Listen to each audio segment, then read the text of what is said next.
look! Another Redmi phone from Xiaomi. This is the Redmi Note 8 Pro. You'll know what that means, right? From the name itself, it is something that has great specs, great design, pretty much great everything at a very affordable price. Yes, you all know it. I can assure you, without even unboxing the phone yet, I'm telling you right now, this is a great phone for the money. Get this. It has 5 cameras. It has a 64 megapixel Samsung sensor, 4,500 milliamperes of battery, 6 gigs of RAM, and 128 gigabytes of internal storage. This is going to be a surprise. The processor on this thing is as fast as last year's Snapdragon 845 processor, which was on the Pocophone F1. This is as fast as the Pocophone F1. What? But yeah, we're gonna check that out all in a bit. I am just pretty excited to review it right now. Is it a worthy successor to the Redmi Note 7 Pro? Well, we're gonna find out. And without further ado, let the unboxing begin. No.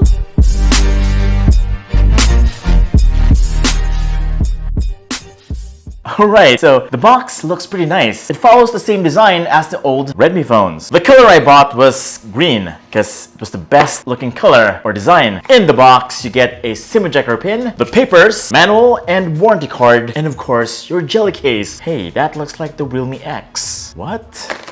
Oh no.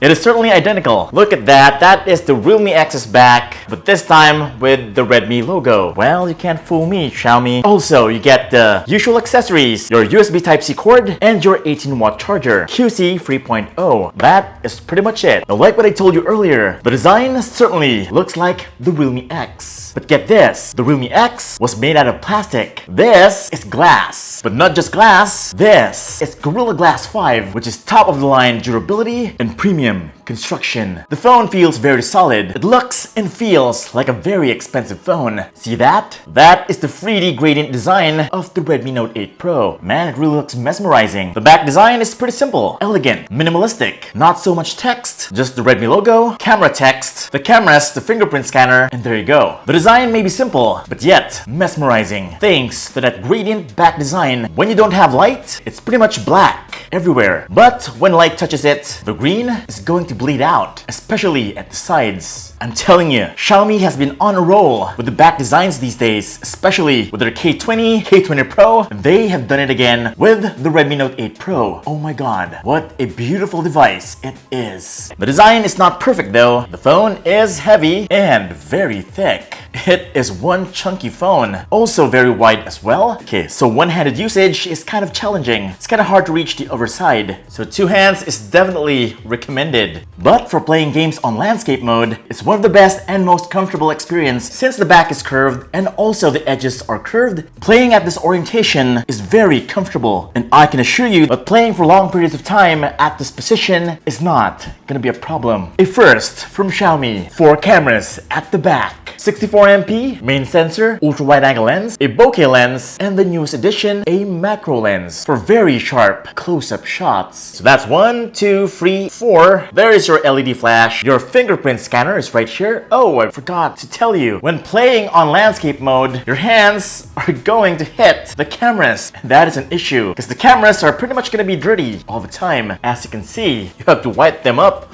all the time. Now at the right side of the phone, you get the power button and the volume rockers. And at the left side, you get the SIM tray, 1 dedicated nano SIM slot, and a hybrid micro SD card slot for expandable storage, up to 256. And down below, you get your headphone jack, USB Type-C port, microphone input, and your loudspeaker. At the top, you get your noise cancelling microphone and your IR blaster. Awesome. The display is a 6.5-inch IPS LCD display. That's Gorilla Glass 5. Again, same size as the Realme X. But yeah, Realme is AMOLED and this is only IPS. Bummer? No, cause it's not just any IPS display, it's one of the best ones out there. If you are with me right now on this table looking at the phone, you're gonna see that everything is a lot sharper and more vibrant than the usual IPS display. Yes, there are actually a lot of LCD displays out there, but this is on the higher end of the spectrum. It is definitely a high quality display that has great color and great sharpness as well. The screen to body ratio is is also very impressive. As you can see, the bezels are very thin. From the chin, the sides, and around the notch, that is a fairly impressive display. But yeah, it's no K20 or K20 Pro. But yeah, this is definitely bigger than those two. But if you're coming from a K20, this is not gonna be ideal because of that notch. But it is much more affordable, so just wait for the price. Now this is how it looks like when playing games. The screen is huge, like so much bigger than the Redmi K20 and the K20 Pro. There's just so much that can be seen on the display. Very wide and very tall. I can tell you that this is much more immersive. Bigger is better when gaming. It certainly did not lag in Mobile Legends. Well, it's because the phone is very powerful. 279,000 points. Holy crap, that is last year's flagship processor level already. SD845, which was on the pocophone F1. Well, it's close. The pocophone F1 is around 296, so it's pretty close. I'm telling you, you are going to be surprised when you find out the pricing on this. Now, why don't we test it out on PUBG? There you go. Now, the graphics can only go as high as HDR and ultra frame rates, as it's not a Snapdragon 855 processor. The MediaTek Helio G90T is not yet optimized, I guess, for the game. But hey, the graphics is pretty good. Even at just ultra frame rates, it certainly looks beautiful. The grass, the shadows, the model, everything looks eye candy. Well, it's a good thing we have the GFX tool to unlock its full potential. As you can see, extreme frame rates, max shadows, max lighting, and everything.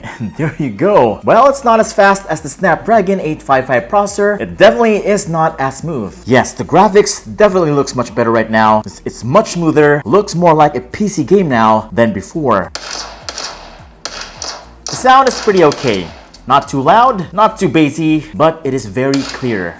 Now from what I'm seeing right here, the game can definitely handle HDR at extreme frame rates with all the max settings available on the GFX tool. But I have to warn you that the phone is already heating up very fast right here at the camera area. Oh my god, that is hot. Yes, that is actually the main reason why they did not max out the graphics on the settings, because it's gonna get hot pretty soon. Now for the cameras. I took some photos earlier, and to my surprise, the image quality was not as good as expected. I would even dare to say that the K20 and the K20 Pro had much better image quality. I was expecting for it to be a lot more sharper than it is right now. Colors were not as good as I would like it to be. I don't know. I guess I was expecting too much, since it's the first 64MP camera that I'm reviewing. But in reality, it's all about the sensor and not about the pixel size. There are currently other 48 megapixel phones that are better looking. To give you a perspective of what I mean, here's a comparison with the OnePlus 7, a 48 megapixel phone. And as you can see, the photos on the OnePlus 7 is just so much better, cleaner looking, and has better colors. Also, another thing, by default, in photo mode, when you take a picture, it's only 12 megapixels. If you want 64MP, there's a mode for that. When you press the shutter button, it's not gonna load anymore. It's a big improvement over the Redmi Note 7's 48 megapixel mode. Now the difference between a 12 megapixel picture and a 64 megapixel one is this. 12 megapixels, let's zoom in,